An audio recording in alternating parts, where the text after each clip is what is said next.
Kanye West presents his magnum opus with enough grandeur to fill the royal palace 10 times over. Every beat, bar, and blatant attack against those who doubted him is drowned in orchestral spectacle that's still... I'm gonna let you finish, but Kanye West had the greatest album of all time. I mean, yeah, I was gonna get to that.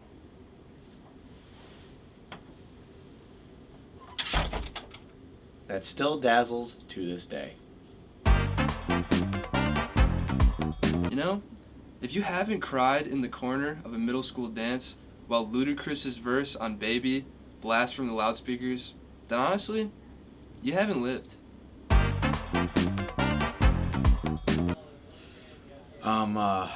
It gets worse.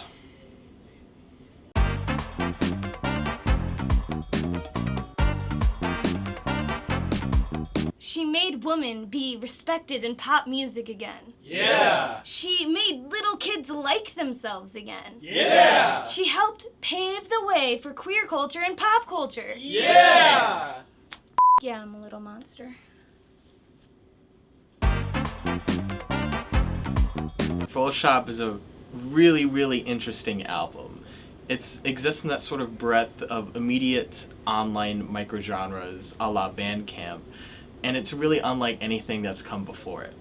Chopped and Screwed Vision and the slowed down synths really remind you of this ethereal memory that is yet so foreign, yet so homely at the same time.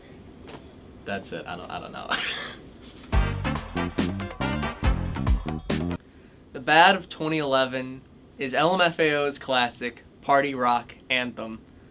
And honestly, the first time I ever heard that song, the title track, I was at a junior high birthday party. I remember I was wearing a white Hollister t-shirt, and I thought that I was pretty swag. So that's all that really needs to be said about that.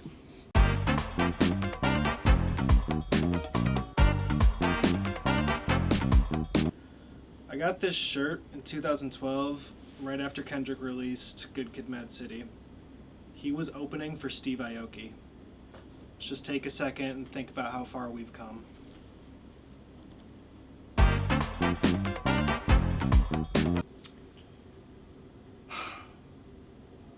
So the thing about techno-fascism is you don't want to like it, but then it's Grimes.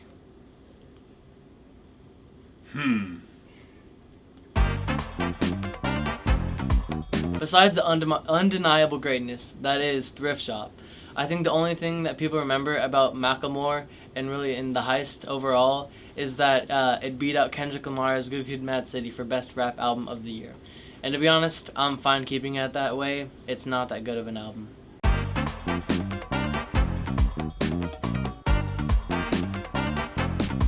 Mac Miller started the decade as a so-called frat rapper, failing to gain recognition from the industry despite topping the charts with his debut album, Blue Slide Park.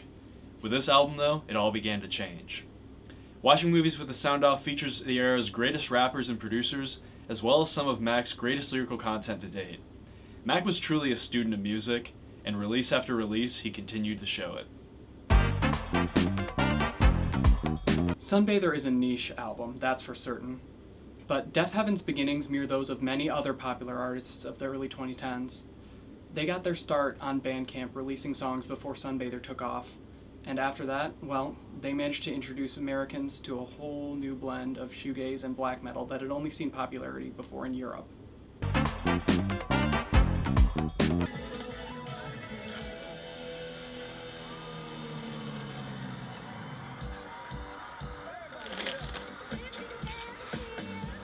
No! No!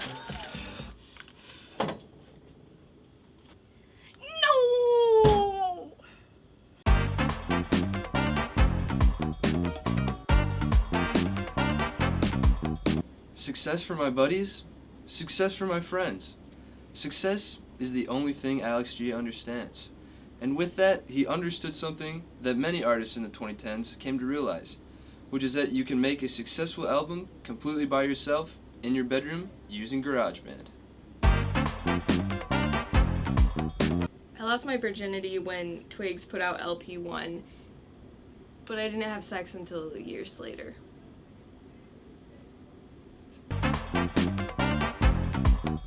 One thing they don't tell you in divorce court is that your ex may record an album trying to win you back. To the ex, Miss Robin Thicke, I'm glad it didn't work.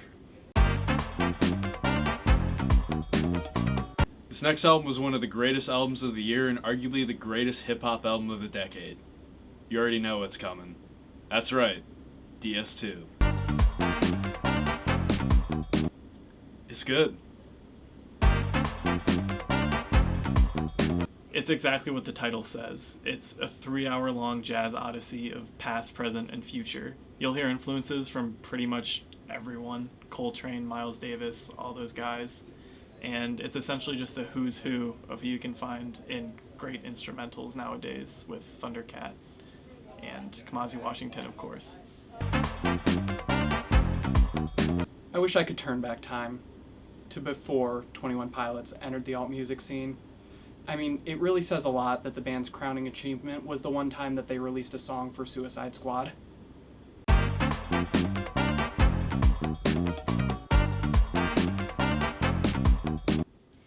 Remember when Frank Ocean said sometimes he feels like a god?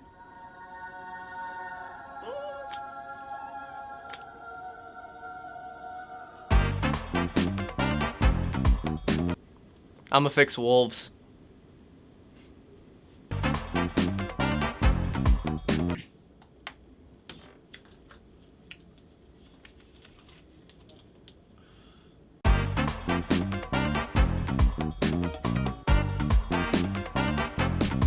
King Cruel's The Ooze is a jazzy sort of watery.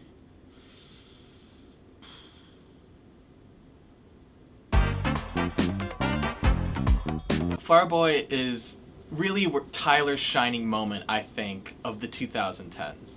He balances this neo-soul and boom-bap inspiration perfectly to the point where he creates an extremely flourishing and vibrant album that is as bright as it is personal.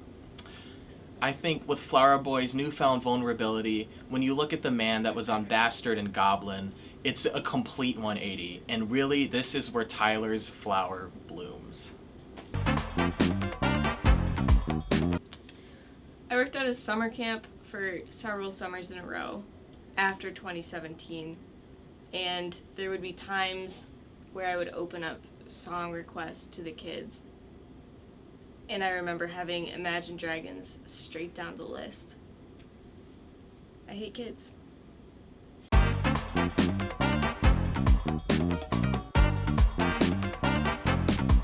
NONAME's latest and possibly last solo album, it chronicles her story from being a hometown Chicago poet to moving to Los Angeles to be a rapper. It's a beautiful album with a moving picture of dissuasion with industry and just fame in general.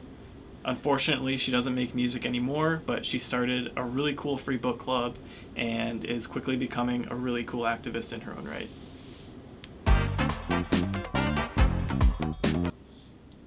This was a big moment for trap music, but arguably an even bigger moment for rappers who can't rap. There might never be another album like Die Lit, but that's alright with me. This album reminds me of when a band member of theirs stole jelly beans for my work, just like they stole their entire sound from Led Zeppelin.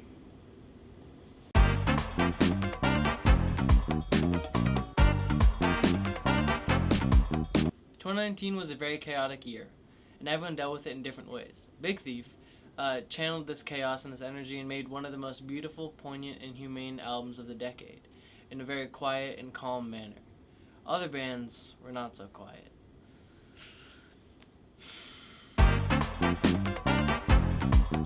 "100 gecs sounds like the internet. It's an ultra-maximalist sound that perfectly encapsulates the mayhem that was the 2010s. This album sounds like if you took everything from your fridge and threw it into a blender, and it actually tasted pretty good. If this is where music is headed in the future, I'm here for it."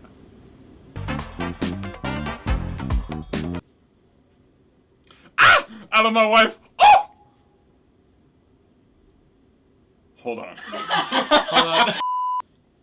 Ah! Out of my wife! Oh! Can I swear on this? Okay, so no damn. Okay. We've said sex. Chance the Rapper, the only dude who can get married and not have sex. Banana, wife. Oh, big day, wedding. How do you go from rapping about orange cassette tapes to being like, look at me, I'm married now. Oh, running it back. What? Chance the Rapper, trajectory makes no sense. This man, Southside. Oh. What else is there? This album's so long. What do you want from me? You, the viewer, what could you need?